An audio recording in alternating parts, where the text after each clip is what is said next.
Kwento mo na.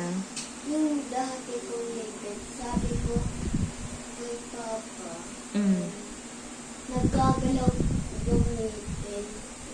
Tapos nanood muna kami ng sandali, ng Peppa Pig, si Peppa Pig. Tapos, naputol yung isang ngipin niya.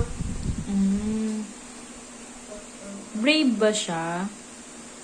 Brave? Nagtawa lang siya, tapos nabaksak na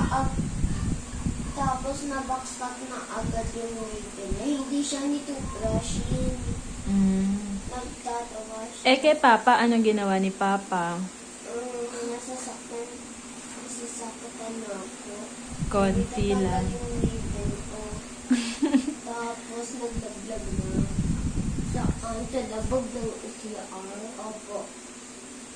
Binigyan ba kayo ni Tooth Fairy?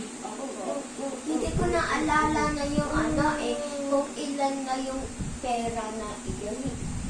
9 rin eh. Eh, si Jace, 9. anong ginawa ni Pang sa ano mo? Ngipin. Sa teeth niya? Anong ginawa ni Pang?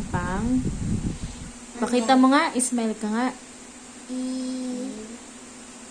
Hindi na, ayun no, may lalabas na yung bagong tubong ipin. Kay Jowan, kay Kuya Jowan, tingin din. Dalawa nag-grow sa akin. Dalaway na grow Mama, naman. open yun. O, sige na. O, magbabay ka na ulit. Bye-bye. Bye! Sabi niya sa susunod na kwentuhan. Sa susunod ng kwentuhan. Bye-bye!